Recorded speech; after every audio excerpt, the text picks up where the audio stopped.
Hello students, I'm Fareen Pathan. I'm going to guide you with class 6 science. Today we are going to learn chapter 2 components of food. This chapter is divided into 3 sessions. This is our first session where we are going to talk about nutrients. First, we will start with a short revision of chapter 1 which you all have already learned. So, let's begin. Class 6 Science Chapter 2 Components of Food Session 1 Food Variety. Our meal consists of lot of variety. It consists of chapati, dal, brinjal curry. Our mother prepares lot of food dishes in a day. It may be rice, sambar, and any vegetable preparation like bhindi. And if we go in southern part of our country, their meal usually consists of appam, fish curry and any vegetable. We see a variety of food dishes in some regions of India. For example, if we go to Punjab, we may see makke ki roti, rajma, sarson ka saag, along with some curd and ghee. If we see Andhra Pradesh, then their meal usually consists of rice, dal, rasam, kunduru, along with buttermilk, ghee, pickle, etc. There must be some reason that why meals usually consist of such distribution. Do you think that our body needs different kinds of food for some special purpose? Yes, our body needs different kinds of food for some special purpose. There are variety of food. For example, fruits, vegetables, cereals, eggs, meat, fish and dairy products. However, a single food does not provide all the nutrients.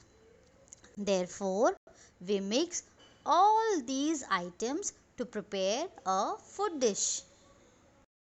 The materials used to prepare a dish are called ingredients.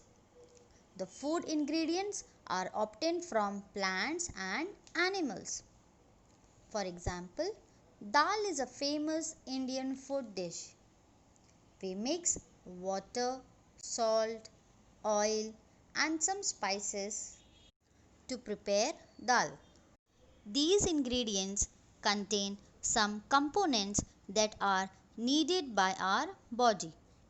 These components are called nutrients, the substance which is necessary for maintaining life.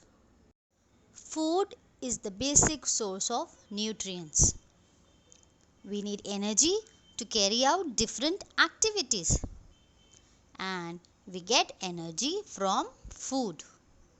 We all need food for energy, growth and maintenance. So, we can say that the nutritious things which we eat for obtaining the nutrients are known as food. And the materials required for growth and maintenance of our body are known as nutrients.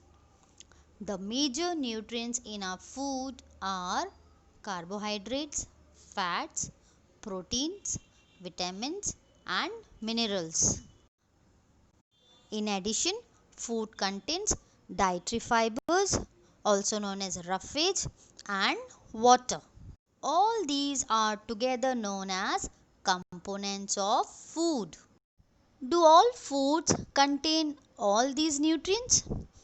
With some simple methods, we can test whether cooked food or a raw ingredient contains one or more of these nutrients. The tests for presence of carbohydrates, proteins and fats are simpler to do as compared to the test of other nutrients. Let us begin by testing different food items to see if they contain carbohydrates. There are many types of carbohydrates. The main carbohydrates found in our food are in the form of starch and sugars. We can easily test if a food item contains starch. Test for starch. Aim to test the presence of starch in the given food item. Requirements: test tube, dropper, iodine solution, food item. Here we'll take potato and apple. First, we need to prepare the solution of iodine. To prepare this solution, we will take a test tube and fill half of it with water. Now, put 2 drops of tincture iodine in it.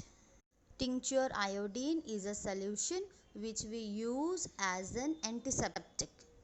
Now shake the test tube well. Dilute solution of iodine is ready for the test. To carry out the test, we will take small quantity of food item in a glass bowl. Now put 2 to 3 drops of iodine solution on it.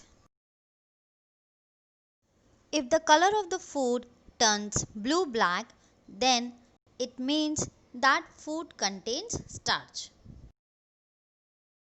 However, if blue-black color is not observed, like in case of apple, then it means that food does not contain starch. So, we can conclude that potato contains starch, apple does not contain starch. You will find that the food such as sweet potato, papaya, mango, corn, food grains like wheat, rice contains starch. Test for protein. Aim to test the presence of protein in the given food item. Requirements: copper sulfate solution, caustic soda solution, test tubes, dropper and food sample. For the test, we need to prepare copper sulfate solution. For that, add 2 gram of copper sulfate in 100 ml of water. Stir it well and your copper sulfate solution is ready for the test. Similarly, add 10 gram of caustic soda in 100 ml of water.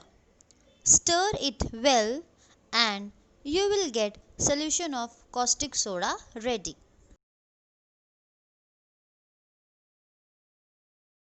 To carry out the test, we will need the food in the form of paste. If the food item is solid, we will grind it to make its powder and then we will mix it with small quantity of water to make the paste. Once we get the paste of the food, we will take a sample from it into a test tube. We will add 2 drops of copper sulfate solution and 10 drops of solution of caustic soda. Check if there is change in color. If you observe violet color of the mixture, then it means that proteins are present in the food sample. Normally, proteins are present in food such as cheese, wheat, almond, eggs, meat, fish and milk. Now we will perform test for fats. Aim to test the presence of fats in the given food item. Requirements: filter paper, dropper and food sample, that is almond. If we put a drop of oil on a paper, then it becomes partially transparent. For partially transparent object, we use the word translucent.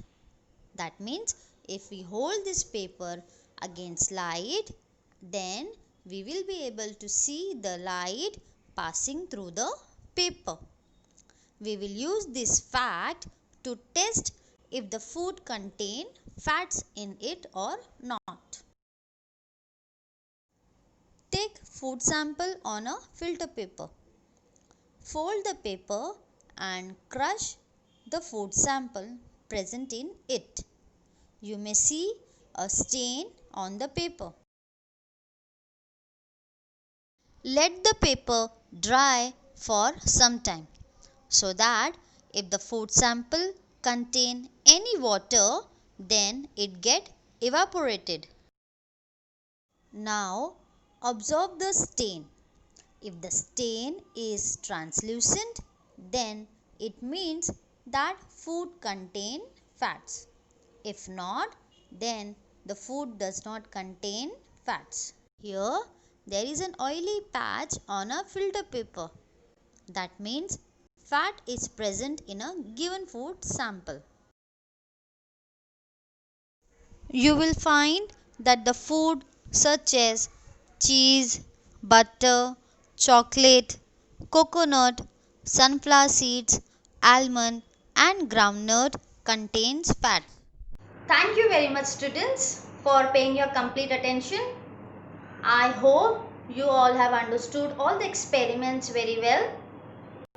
Now I want you all to read the chapter and get ready for the next video, where we are going to talk more on nutrients. We will talk about their sources and their functions. Okay, so goodbye and take care.